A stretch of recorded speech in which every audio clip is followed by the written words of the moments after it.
hello, utility world.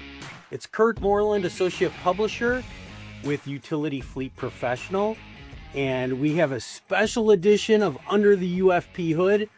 I'm here at the AEM, Association of Equipment Manufacturers headquarters in Milwaukee with Bree Summers, and Bree is the Utility Expo show director. Bree, thank you so much for taking time out of your busy schedule planning Utility Expo to be with us and talk about Utility Expo and its rich history. Yeah, well, welcome, and we're happy to have you. Thank you so much. So let's talk a little bit about, it's just a little over 6 months away. Tell me a little bit about what you guys have planned this year and if there's any renovations at the expo hall or anything like that. Yeah, well, a lot going on this year, as always. But the Utility Expo is October 7th through the 9th, and it is at, once again, the Kentucky Exposition Center, which is actually their state fair grounds. Sometimes it's confused with the convention center that is in downtown Louisville, but that is not the case for us. We have a lot going on at that facility. They are making some really impressive investments in the facility. It really fits our need for the growing show, and we are not going to see those renovations at the 2025 show, but we do expect to see those renovations at the 2027 show, which is super exciting for us. You will see a big construction zone in 2025, but that's totally fine by us, right? It's part of the industry. But we will be looking at a whole new building that will be in 2027. So they're building a 350,000 gross square foot new indoor exhibit hall. Wow. Yeah, so it's supposed to be really fantastic. And then they're doing 2 more phases of pretty massive renovations on the facility that we will, of course, get to reap the benefits of in the near future. So we're very excited.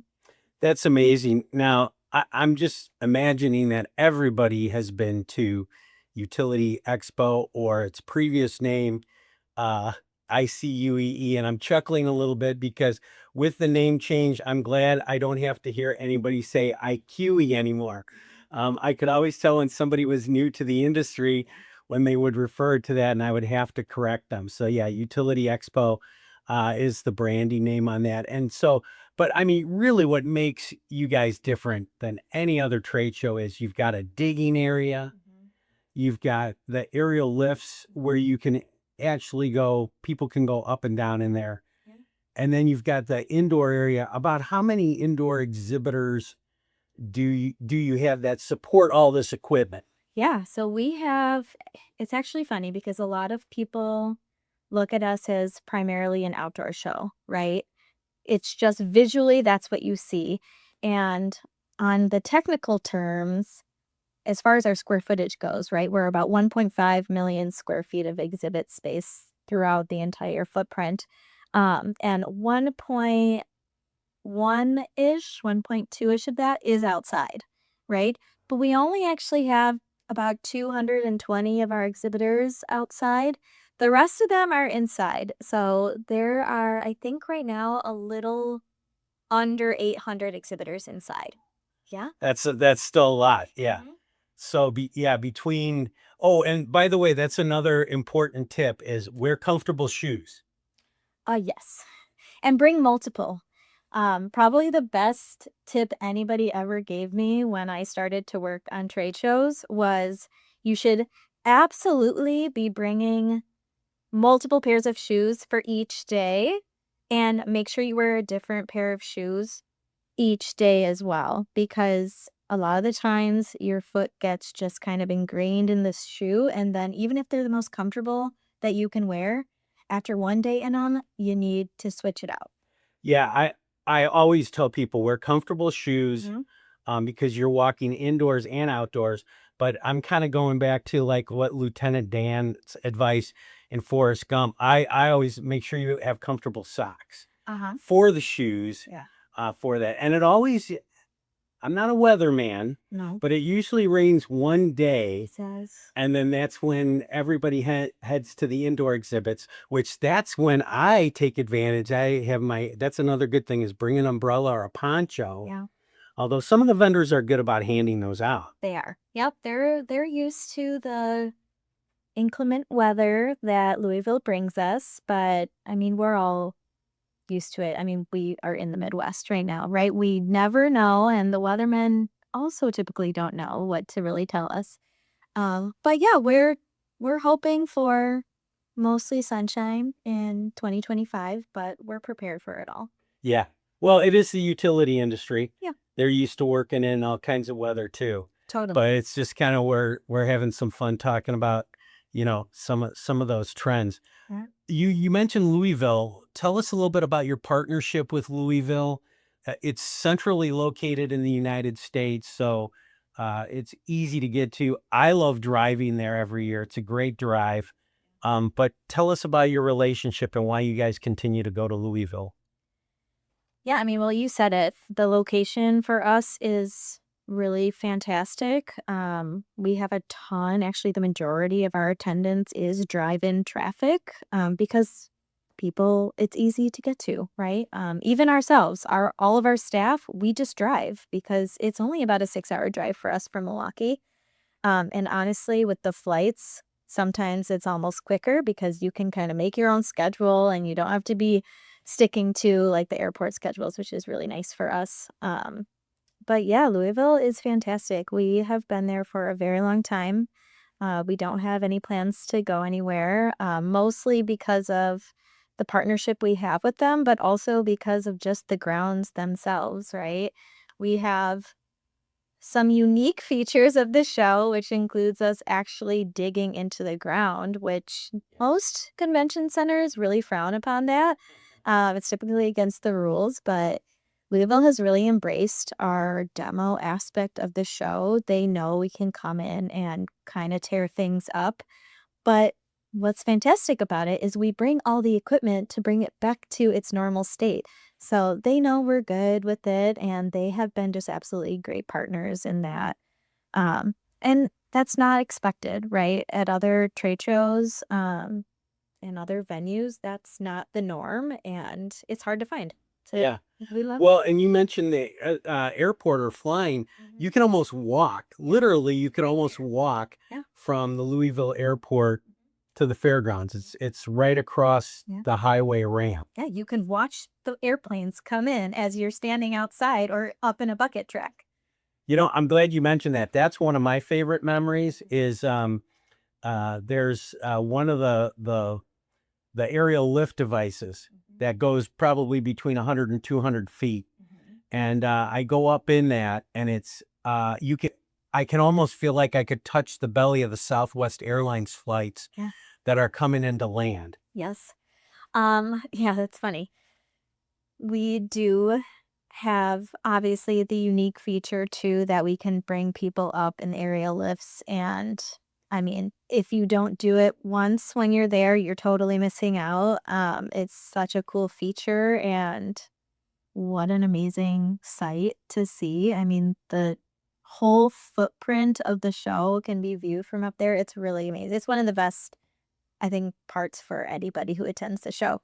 But yeah, I mean, we are 100 feet in the air. We're not supposed to go beyond that because the FAA watches us, of course, being in their flight path. I But heard about that. Yeah. they do. They keep an eye on us. But once again, they're good partners. We know how to work together. We've been there a long time. They literally see us coming and they're like, "Yep, we've got to keep an eye out." But we are really great partners with them as well. And it's such a cool feature. It's just cool seeing the planes fly across, and I don't know, it's a fun feature. You mentioned driving. That brings back another good memory that I have is that, shortly after 9/11, we drove down to go to the show, having no idea what we were going to see. I mean, it was just a couple weeks after this tragedy, and lo and behold, cars around the parking lot area as far as you could see. Everybody drove in, probably from all over the country, which just shows you the brand loyalty and how important this show is to our industry.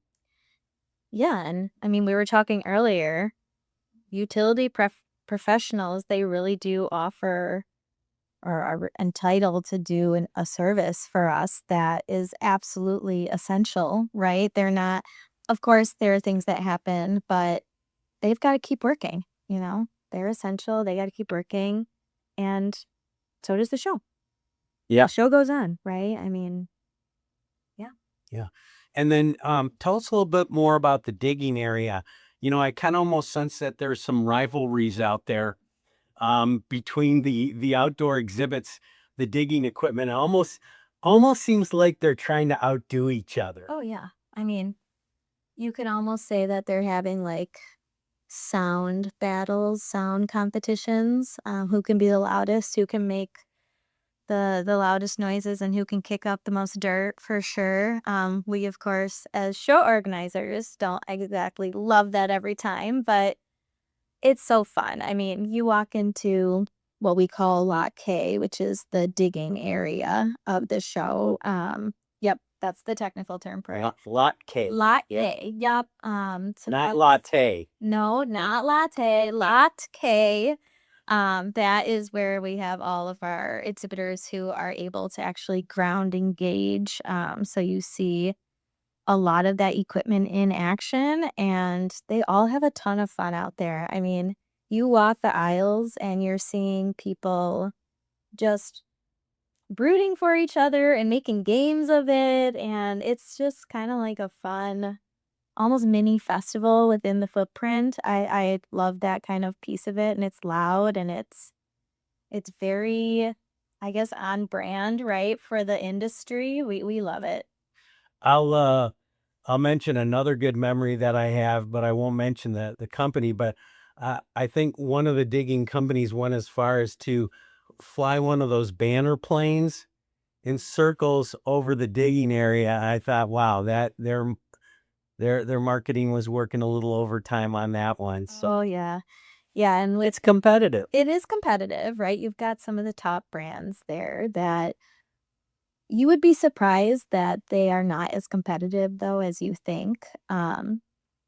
There's a lot of camaraderie there, which is really cool to see. Like when we have our crazy weather sometimes, you'll see them exchanging equipment to help fix some of their areas, and it's really cool. They work together and everybody's really friendly. Like this is an industry show, so I mean you're familiar with the association world, but a lot of what we do here is run by committees and things like that, and we have a really fantastic group of our members and non-members too of the association that come together to advocate for the show and make sure it's staying on track, and we seek advice from them all of the time and they're so willing to engage, and it's kind of crazy because they kind of take their brand hat off for a second and they look at it from like a how can we make this better for the industry itself, not just how can I make it better for my specific brand.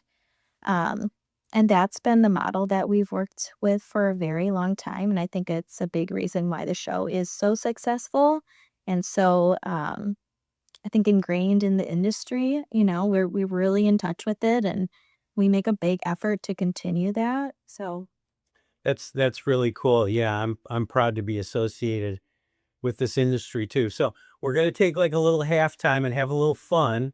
Okay, so the first thing is I'm gonna throw a trivia question out there and we'll wait a second for anybody who's listening to answer it themselves. Before, you were entrenched in Louisville, where was the show held? yeah. Fairfax Airport. Yeah. Um, it's been a long time, but that's where it originated. And then we moved to Louisville after the Association of Equipment Manufacturers purchased the show and kind of took over as the show producers. Oh yeah. Well, and it's a good thing you did because I remember being at that in the 80s. Yeah, it was Fairfax Airport. It was a closed airport in Kansas City, Missouri, and it was hot. It was about 100 degrees, and when you're out on an airport runway, I think the vendors are glad to be in Louisville. Although we did have one year, if you remember, I think that was 2019, we had record temperatures in Louisville in the high 90s for all 3 of the show days. Um, I remember that one very distinctly because I personally do not love warm weather. I mean, there's a reason why I've stayed in Wisconsin. Um, but that's thrown us for a loop before because we are used to a little bit more mild weather in Louisville. Now, being in the trade show industry, and of course, being the show director, and we'll talk a little bit about AEM and your other shows, events that you guys have. You must have bumped into a celebrity somewhere along the way. Can you share a celebrity encounter story with us? Definitely. Yeah. So, I mean, I live in Milwaukee, Wisconsin, so we don't get too many celebrities here, but like you said, we travel quite a bit for our other trade shows, including the Utility Expo. But our other show, Con Expo Con Egg, is in Las Vegas, which tends to bring in more celebrities than Wisconsin does. Um, so this was in 2022, maybe 2021 or 2022. We were gearing up, starting to plan for our 2023 show for Con Expo Con, and I was staying at the Wynn Hotel. We were there on a site visit, getting prepared, and I'm walking through my hotel and I cannot get to my room because a ton of the area was blocked off. They rerouted us, but as I was being rerouted to get to my hotel, I look over and there's a ton of people standing around a blackjack table, and it looked like weirdly a lot of people, right? Like that there's typically not that many at like Tuesday at 2 p.m., right?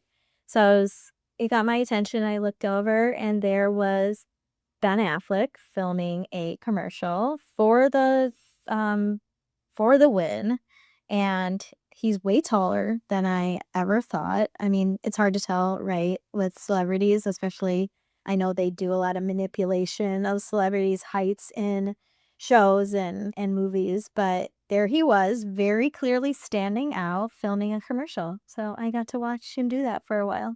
The new Batman. The new Batman. Yeah. That's pretty He looked cool. awesome. Yeah. So let's talk a little bit about AEM and tell us a little bit about some.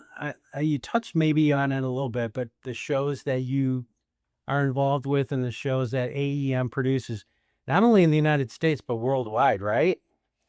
We primarily do domestic shows, but Con Expo Con Egg is, I would say, a very heavy international show. We have a lot of engagement from international areas, and that just continues to rise as the show happens. But yeah, we work on, of course, like I said, Con Expo Con Egg. That's our biggest one. That's the beast. It's every 3 years, and it's coming up in March of 2026. We're very busy working on that. I mean, it's 3.1 million square feet, maybe gonna be a little bit bigger than that. So when we talk about Utility Expo, that's 1.5 million square feet, which is really crazy. But that's the beast. That's why it's every 3 years, not every year, because it would be very difficult for us to keep up and plan it. But we have that coming up, Utility Expo coming up in October, and then we just came off of planning the World of Asphalt show, which was in St. Louis just a few weeks ago. Yeah, and it makes sense that AEM is in Milwaukee. A lot of people may not know this, but Milwaukee was the construction equipment capital, cranes, and to the west of Milwaukee, there was a bucket truck company, and to the south of you, you've got some digging, equipment. So, Yeah. I mean, to me, for those who don't know the area, it makes sense that you guys started out here. Yeah, this building that we're in is actually an old tractor manufacturing plant. This was the Alice Chalmers manufacturing plant, and I mean, it's part of why we've stayed here and kind of grown roots down in this specific location. Um, it's very comfortable for us too. I mean, we all kind of travel a lot, primarily in the Midwest though, which is where, like you said, a lot of our members are. It's easy for them to get to. It's easy for us to get to them. Um, and I mean, obviously, I'm a little biased, but I absolutely love our airport. It's like one of the most calm airports you'll ever go to. And we've been to a lot, but it's so easy. It's really convenient. And Well, wait. I gotta stop you because like I love flying out of the airport too, and we don't want to have long lines there. I know. Like they have at those other restaurants. I know we've got to keep it. But you're doing everybody a favor. But I try and keep that under wraps for sure. So let's go back to Utility Expo. Do you have a favorite Utility Expo story or stories to share with us? Well, I have so many, right? It's hard to just pick one. So I started working on this show in 2017. So it was only the second trade show I had ever been to, which the first one I went to was ConExpo Panic 2017, and then here I am, like almost 10 years later. But it has marked a lot of my professional milestones, but also a lot of my personal milestones. So in IQ 2019, I get to say IQ because that's what it was called at this time. My husband actually proposed to me. Wow. Yeah. So it's been just a special show for me ever since, but it was even before then. Did he propose up in a bucket truck? No, I wish. It was actually really funny. It was the year that it was really hot, right? It was 95, 97 degrees every single day. And being a digging show, we were kicking up a ton of dust, right? Oh. And I had been there for just over 2 weeks at that point, setting up. So I'd been breathing in this dust, sitting in this very hot weather. And second day of the show, my body just kind of shut down. I got this really awful like sinus infection or something. And I left the show early because I spiked a fever. And I was like, I need to go lay down. Everything was functioning properly, right? There were no issues other than the heat. And I go back to my hotel room. I was at the Brown Hotel, which is a fantastic hotel. Historic hotel. Historic, very beautiful. If you have not been in the Brown Hotel's lobby, I highly recommend it. It's just a staple there. And then you have to have the Brown meal because that's also a staple. But yeah, I woke up from a much needed nap, like coated in sweat, and my husband decided this is the moment I'm gonna propose. This seems like it. And then he proposed, and then we had to super quick get ready and go to our first concert that we were hosting at the 4th Street Live for the show. That was your engagement party. That was my engagement party. Yeah. None of the staff knew or anything. He had kept it very under wraps. Wow. A big theme of the night was because we all drive, like I said, they were like, oh, well, we were carrying very precious cargo because he had the ring and he didn't tell anybody. Wow. But it was really cool. And we just got to celebrate. And yeah, maybe it's a good thing he didn't propose in the digging area because, you know, it could get augured into the ground or something. I probably would have also been really distracted. I feel like I would definitely not have been able to give him my like full attention, and he probably knew that. Let's talk about one of our mutual friends and kind of a legend at the show is Brett Overton. Yeah, we love him. Brett is, I think I said this to you, but Brett's kind of like the Clark Gable. Oh my God, of Utility Expo. He's just fantastic, right? He's been an amazing partner to us. He is, I mean, a lot of the success from the logistical side of things is truly due to his hard work and the things that he's done to help establish the show and his relationship with our vendors. And I mean, he's like my favorite person. So yeah. He's a cool customer. I don't think I've ever seen him get upset. He doesn't. You could throw just about anything his way and he'll maintain a smile. You know, when I watch Utility Expo get set up, Mm-hmm. it's kind of like watching when you think back to the throwback days of like when they used to set up a circus. Mm-hmm. It almost seems like that kind of production, Oh, totally. And Yeah. for him to have been doing it for so long and not get frustrated, he's a cool character.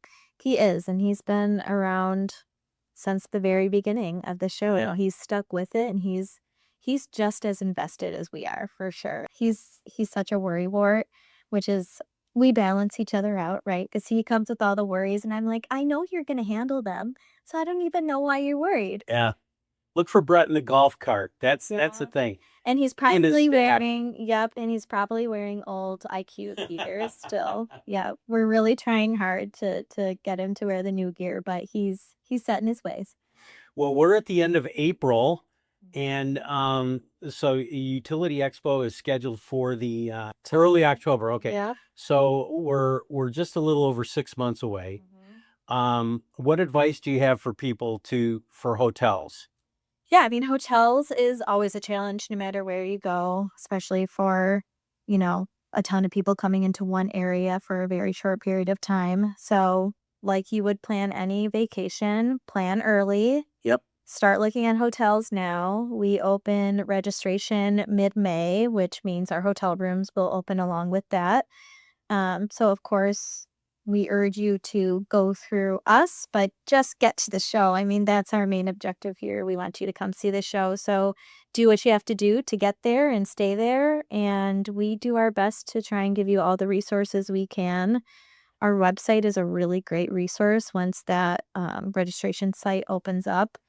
Even once our hotel blocks sell out, we have a ton of other resources for people to stay, like Airbnbs and VRBOs and some of the surrounding areas, because, like you said, it is a very drivable, location. So even if you miss out on our hotels, there's still other options. Yeah, I mean the important message here, and from my own experience, is you got to register early in May. Don't procrastinate. No, And then the other thing too is, get your hotel early too, totally. so that you're not staying an hour, outside of the area. So where do our listeners, where do the people in the industry, where do they go to register and book their hotel?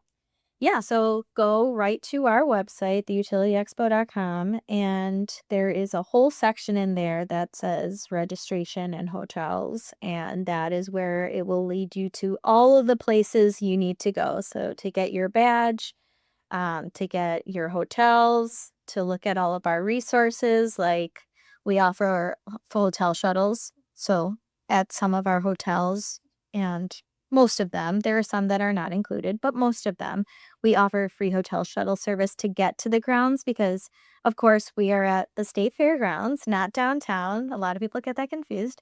Um, so a lot of our hotels are downtown, so you still need to get to the grounds, and we offer that hotel shuttle service, which is fantastic. Yeah, you want the shuttle service because after walking all day, Yeah, you want and that's another thing too, is make sure you bring plenty of water, Yes. stay hydrated. Stay hydrated. I bring a couple granola bars just in case I'm a little too far away from Yeah. a food situation. Yep. We do our very best, right, to keep your amenities as close to you as possible, but it is a big show and a lot of it's outside. So definitely be prepared and bring your water, bring your snacks, and yeah, just get ready for it. Yeah. A lot. Are you guys ready for it? We are so ready for it. We are very busy planning, right? But you will find that anybody you talk to here at AEM who works on the shows, that's their bread and butter, right? They love it. We're Yeah. all so passionate about what we do here. Yeah, the show is going to be fantastic this year. I mean, it is every year, but this year especially, we have a lot of cool things coming. Um, so we're bigger than we've ever been before, right? We're already a little bit over what we were in 2023. Wow, congratulations. Yep, both from an exhibitor count perspective, so you're going to see more brands that you've ever seen before, and then just a space perspective, right? We're at little over 1.5 million square feet, which is a new threshold for us. Um, and yeah, we're expecting more and more attendees to come in. Yeah, well, again, to summarize, I mean, this is the demo show. There's nothing else like it. Everybody's under one roof or under the outdoor area that I could think of, which makes it such an important week, that you get to see what's new, get to see all this equipment in one area. And the big, again, I'm going to throw in a personal tip is be organized. Definitely. Because it's a lot of ground to cover, so go through, check the exhibitor directory ahead of time, organize, prioritize, be ready for a great week.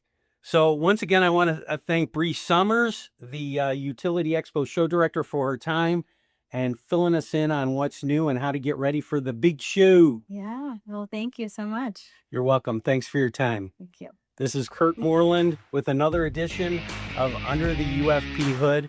Just reminding everybody to roll safe out there. The views, information, and opinions expressed during this podcast are solely those of the individuals involved and do not necessarily represent those of Utility Business Media and its employees. It is strongly recommended that you discuss any actions or policy changes with your company management prior to implementation.